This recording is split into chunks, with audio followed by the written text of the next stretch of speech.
மீண்டும் உங்களை நாம் சந்திப்பதிலே மிக்க மகிழ்ச்சி அடைகின்றோம். நான் இலங்கையிலே இருந்து பதுளை போதனா வைத்தியசாலையில் இருந்து வைத்தியர் கிருஷான் வேதநாயகம். ஈரலினுடைய தொழிற்பாடு பாதிக்கப்படுகின்ற போது அது ஏதோ ஒரு காரணமாக இருக்கலாம். ஈரல் அலர்ச்சியாக இருக்கலாம், ஹெப்படைட்டிஸாக இருக்கலாம், அல்லது வேறு காரணங்களாக இருக்கலாம். இரத்த பரிசோதனையின் மூலமாக நாம் எவ்வாறு அவற்றை கண்டுபிடிப்பதை பற்றி நாங்கள் பார்த்து கொண்டிருக்கின்றோம். முதலாவதாக இரத்தத்தில் இருக்கிற சீரம் பிலிருபினுடைய அளவு, இரண்டாவதாக உடலிலே இருக்கின்ற ஈரலினுடைய நொதியங்களுடைய அளவு, அதை நாங்கள் ஏஆர்டி, ஏஎஸ்டி, கேமா ஜிடி என்று சொல்லுவோம்.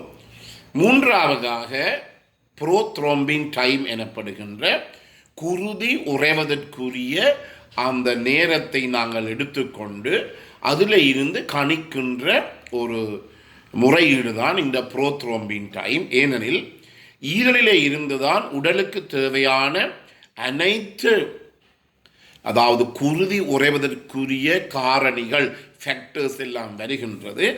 எனவே ஈரலினுடைய தொழிற்பாடு பாதிக்கப்படுகின்ற போது இந்த ஈரலில் இருந்து உருவாகுகின்ற குருதி உறைவதற்குரிய அந்த காரணிகள் எல்லாம் குறைவடையும், அந்த ஃபேக்டர்ஸ் குறைவடையும், கிளாட்டிங் ஃபேக்டர்ஸ் என்று சொல்லுவோம், குறைவடைகின்ற போது எங்களுக்கு என்ன நடைபெறும் என்றால், எந்த ஒரு இடத்திலே இருந்தும் இரத்தம் வந்தாலும் அது விபத்தினால் ஏற்படுகின்ற காயங்களாக இருக்கலாம், அல்லது சத்திர சிகிச்சையின் மூலம் சத்திர சிகிச்சை செய்கின்ற போது ஏற்படுகின்ற காயங்களாக இருக்கலாம்.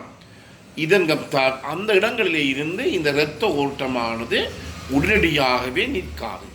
அதே போல தான் உங்களுக்கு தெரியும், சில பேர் இந்த ஈரல் பாதிக்கப்பட்டவர்களுக்கு மலத்தின் மூலமாக இரத்தம் வெளியேறும். அது கருப்பாகவும் இருக்கலாம், சிவப்பாகவும் இருக்கலாம்.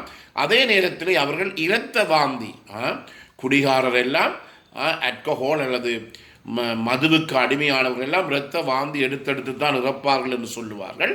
இதற்கு உரிய ஒரு காரணம் என்னவென்றால், அதாவது குருதி உறையாத தன்மை.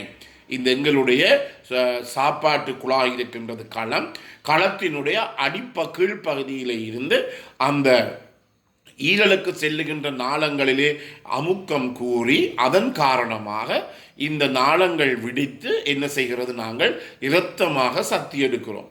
இவர் இரத்தம் வந்தாலும் கூட அந்த இரத்தம் கட்டுப்படுத்த முடியாது. ஏனென்றால் இந்த குருதி உறைவதற்கு தேவையான இந்த காரணிகள், அதாவது கிளாட்டிங் ஃபேக்டர்ஸ் குறைவடைகின்ற போது அதன் காரணமாக இந்த குருதி இரத்த ஓட்டம் கட்டுப்படாது. எனவே இந்த புரோத்ரோம்பின் டைமையும் நாங்கள் செய்து பார்க்கலாம். சாதாரணமாக இது கண்ட்ரோல் டெஸ்ட் என்று 2 வகை இருக்கின்றது. டெஸ்ட் என்று சொல்லுகின்ற போது அந்த நோயாளியினுடைய இரத்தத்தை எடுப்பது, கண்ட்ரோல் என்று சொல்லுகின்ற போது எல்லாத்துக்கும் ஒரு கண்ட்ரோல் சாம்பிள், ஒரு கட்டுப்பாட்டு இரத்தம் இருக்கின்றது. அதுடன் தான் நாங்கள் என்ன செய்வோம், இந்த கண்ட்ரோலுடன் தான் இந்த டெஸ்ட்டை நாங்கள் ஒப்பிட்டு பார்த்து கொடுப்போம். சாதாரணமாக இதனுடைய அளவு 1.1 இருக்க வேண்டும். அது ஒவ்வொரு காரணம், சில மருந்துகள் பாவிக்கின்ற போது வார்ஃபரின், ஹெப்பாரின் போன்ற குருதி உறையாமல் தடுப்பதற்குரிய மருந்துகளை பாவிப்பவர்களுக்கு இது 2, 3, 4 மட்டும் போகக்கூடியதாக இருக்கும். சாதாரணமாக இந்த புரோத்ரோம்பின் டைமினுடைய நேரத்தினுடைய அளவு 1.1 இருக்க வேண்டும். 4வதாக இந்த இதயத்தில் இருந்து உருவாக்கப்படுவதுதான் எங்கள் இரத்தத்தில் இருக்கின்ற புரதங்கள், சீரம், புரோட்டீன் என்று சொல்லுவோம். எனவே இந்த இரத்த தொழிற்பாடு, அது ஈரலினுடைய தொழிற்பாடு பாதிக்கப்படுகின்ற போது என்ன நடைபெறும் என்றால், எங்களுக்கு இந்த இரத்தத்திலே இருக்கின்ற இந்த புரதங்களினுடைய அளவு குறைவடைகின்ற போது அதிலே புரதங்களால் முக்கியமாக அல்புமின் எனப்படுகிற புரதமும் குளோபியூலின் எனப்படுகின்ற புரதமும் இருக்கின்றது. இந்த புரதங்களினுடைய அளவு குறைவடையும். சாதாரணமாக இந்த அல்புமின் எனப்படுகிற புரதமானது எங்களுடைய 100 மில்லி அல்லது 1 டெசிலீட்டர் இரத்தத்திலே 4.5 இருந்து 7.5 கிராம் மட்டும் இருக்கும். அதே நேரத்தில் இந்த குளோபினுடைய அளவு 1.5 இருந்து 3.5 கிராம் டெசிலீட்டரில் இருக்கும். எனவே இந்த ஈரலினுடைய தொழிற்பாடுகள் பாதிக்கப்படுகின்ற போது இந்த இரத்தத்தில் இருக்கின்ற சீரம், புரோட்டீன், புரதங்களுடைய அளவு குறைவடையும். உங்களுக்கு தெரியும், இந்த புரதங்கள் மிகவும் முக்கியமானவை. புரதங்கள் இல்லாவிட்டால் ஒரு மனித நாடை உயிர் வாழ முடியாது. எங்கள் இரத்தத்தை இந்த நாடியாக இருக்கலாம், நாளங்களாக இருக்கலாம், அப்படியே வைத்திருப்பது இந்த புரதங்கள் தான். இரத்தத்திலே இந்த புரதத்தினுடைய அளவு குறைவடைகின்ற போது இந்த இரத்தத்திலே இருந்து நீர்த்தன்மையானது வெளியேறி வெளியிலே இருக்கின்ற இளையங்களுக்கு இந்த நீர் போகும். இதன் காரணமாகத்தான் இரத்தத்திலே இந்த புரதத்தினுடைய அளவு குறைகின்ற போது கை கால்கள் வீக்கமடையும். இதில் முக்கியமாக ஒரு நோய் இருக்கின்றது, அது சிறுநீரகத்தை பாதிக்கின்ற நோய். அதை சொல்லுவோம் நெஃப்ரோட்டிக் நோய், நெஃப்ரோட்டிக் சிண்ட்ரோம். இந்த நெஃப்ரோட்டிக் சிண்ட்ரோம் எனப்படுகின்ற இந்த நோயிலே என்ன நடைபெறுகிறது என்றால், உடலிலே இருந்து சிறுநீரகங்களின் ஊடாக இரத்தத்திலே இருக்கின்ற புரதங்கள் வெளியேறுகிறது.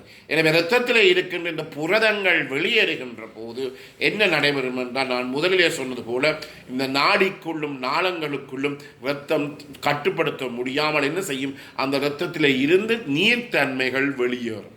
ஏன், புரதம் குறைந்தபடியினாலே நீர் இளையங்களுக்கு சென்று அந்த இளையங்கள் எல்லாம் என்ன செய்யும், நீர்த்தன்மை தேங்கி நீர்த்தன்மை கூடி அந்த இளையங்கள் எல்லாம் என்ன செய்யும், வீக்கமடையக்கூடியதாக இருக்கும்.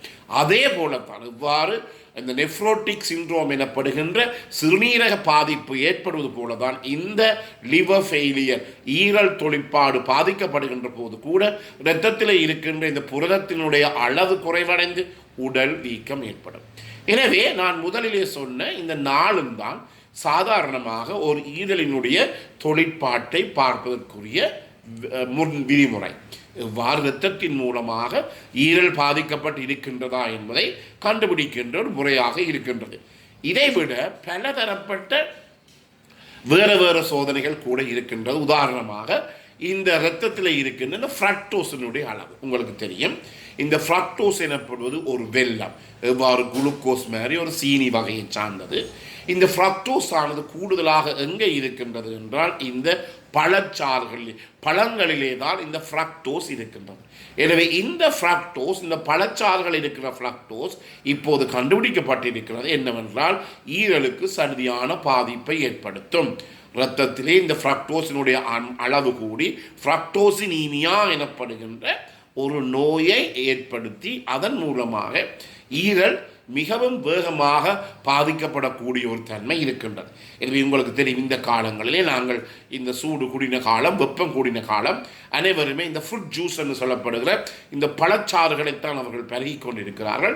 இந்த பழச்சாறு என்பது உடலுக்கு தீங்கு விளைவிக்கக்கூடியது. ஏனெனில் இந்த பழச்சாறுகளில் இருக்கின்ற இந்த ஃப்ரக்டோஸ் எனப்படுகின்ற இந்த வெல்லத்தினுடைய அளவானது எங்களுடைய ஈரலை பாதிப்படைய செய்கின்றது. எனவே நாங்கள் என்ன செய்யலாம், அடுத்ததாக இரத்தத்தில் இருக்கின்ற ஃப்ரக்டோஸின் அளவையும் கூட நாங்கள் பரிசோதித்து பார்க்கலாம். இன்னும் ஒரு நிகழ்ச்சியிலே சந்திக்கும் வரை இந்த நிகழ்ச்சியை கேட்காதவர்கள் கட்டாயமாக நீங்கள் அறிமுகப்படுத்துங்கள். இந்த நிகழ்ச்சியை லைக் பண்ணலாம், ஷேர் பண்ணலாம். அதே நேரத்தில் இந்த மேலே இருக்கிற மணி சின்னம் அல்லது பெல் சைன் அமர்த்தி நீங்கள் சப்ஸ்கிரைப் பண்ணலாம். மேலதிக விவரங்கள் தேவையாக இருந்தால் தொடர்பு கொள்ளலாம். 0094 777 35 62 45. மீண்டும் உங்களை சந்திக்கும் வரை நன்றி.